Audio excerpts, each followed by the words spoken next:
Hi guys, this is obviously just the quick pointers that I said I was going to give you on Appearance versus Reality in Macbeth. I will attach some things to the video so that you can write things down in terms of what I'm going to say, ideas and stuff like that. But let's be frank, Appearance versus Reality also translates as deception. You know as well as I know that the most infamous example of deception and Appearance versus Reality is the serpent in the Garden of Eden and Satan. So either we can start with that.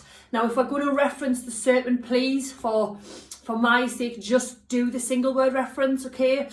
Because if we're going to use the innocent flower and talk about Appearance versus Reality, then so be it. But actually what we want to do is go biblical here, and we want to talk about how this noun serpent is referencing one of the metaphorical ideas that run throughout the poem, and that is obviously the downfall of man, persuasion. Yeah, how Satan is able to deceive Eve by presenting himself as the serpent within the Garden of Eden. And again, that is in turn good versus evil, the usurping of God, and obviously in our play the king.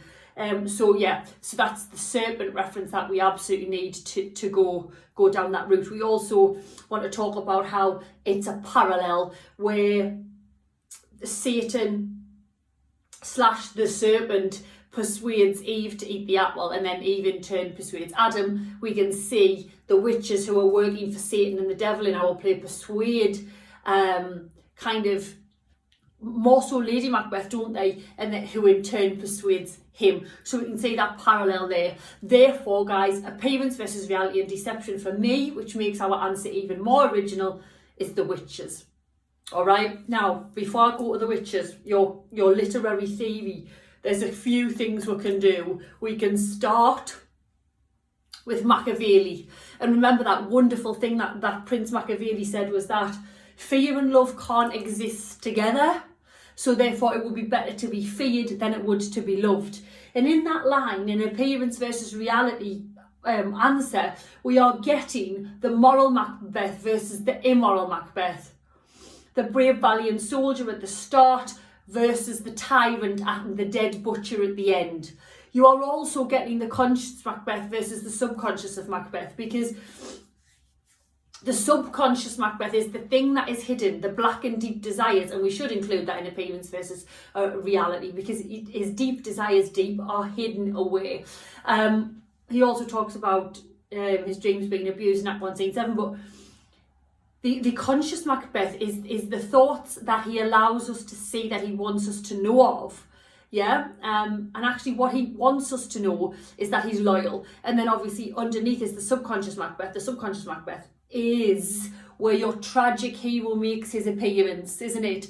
The fatal flaw of ambition. So we've got that as well. So the fear and love statement by Machiavelli is really, really interesting because it covers him. I actually think there's an argument that it covers Lady Macbeth as well, because if you think about feminine appearance and what was expected of femininity at the time, then we have demure, submissive women.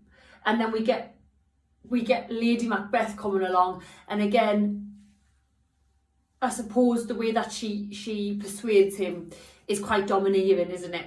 So again, do we have two Lady Macbeths on display? Arguably, yes.